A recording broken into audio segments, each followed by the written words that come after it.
So we spoke about how the presidency functions historically, but you might ask, how does the presidency function now? If you are, that's an excellent question.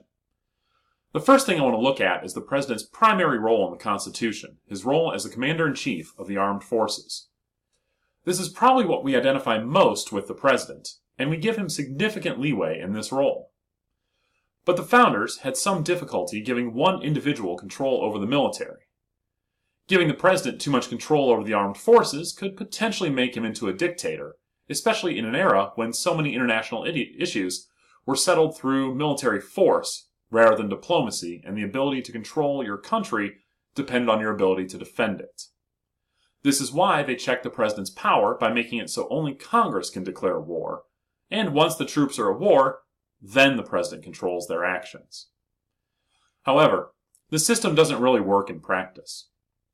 There are many scenarios under which we need the president to be able to act unilaterally, especially as Congress becomes more broken over time. Imagine a hypothetical world where Canada invaded the United States. They decided to come across the border, and with their moose cavalry and musketeers, they were able to take over Michigan and maybe North Dakota before we even knew what happened.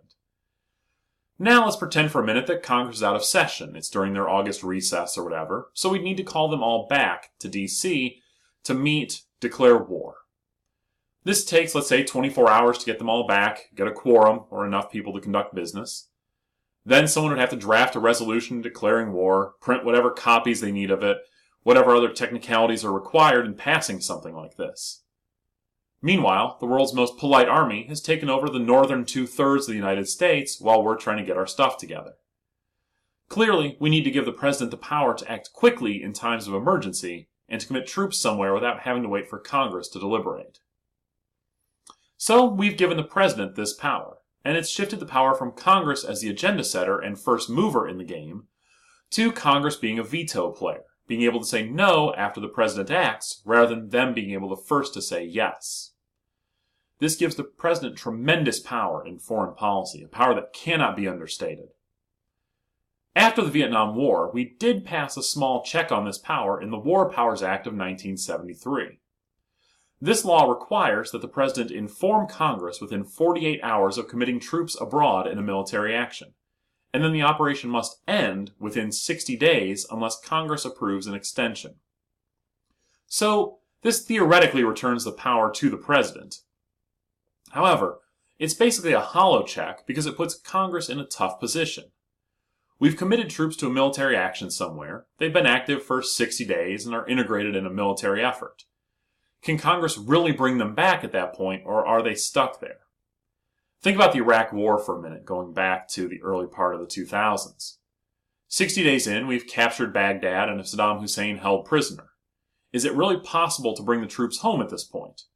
Can we really leave such a vacuum in Iraq where we overthrew their government and then just say, okay, well, good luck with the whole democracy thing, let us know how it goes? It's a hollow check at best, giving the president virtually all the power with the military, especially given the popularity of supporting the troops in Congress and politics in general. The president has also taken on the role as head of state. This means he is the representative of the United States to other countries across the world and is our chief diplomat. We talked about this in the beginning, but back in the night, all 13 colonies were negotiating trade agreements with other countries, which created problems both diplomatically and in terms of diminishing the value of American products / increasing the value of foreign goods. The Confederation government had a hard time transacting foreign relations, which is one reason why in the modern era we have trusted the president with these responsibilities. Speaking with a single, clear voice on behalf of the American people gives us a much better bargaining position than having multiple voices in the way. However, the Constitution gives the Senate a role in foreign relations in terms of ratifying treaties. While the President can negotiate them, the Senate is responsible for ratifying these treaties and holding us accountable. In practice, this means that the United States rarely signs on to international treaties, because there's enough of a voice in the Senate to keep us unbound by most of international law.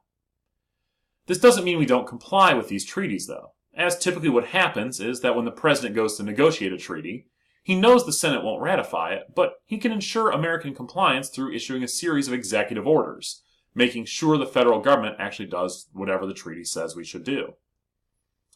Similarly, the president can become part of what's called an executive agreement with a foreign head of state or heads of state. Unlike a treaty, an executive agreement cannot supersede U.S. law, and it remains in force as long as the parties find their interests well served by it.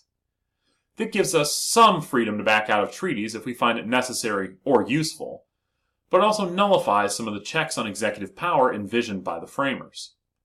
A great example of this is President Lyndon Johnson creating a number of executive agreements giving foreign aid to countries that kept token forces in Vietnam for us.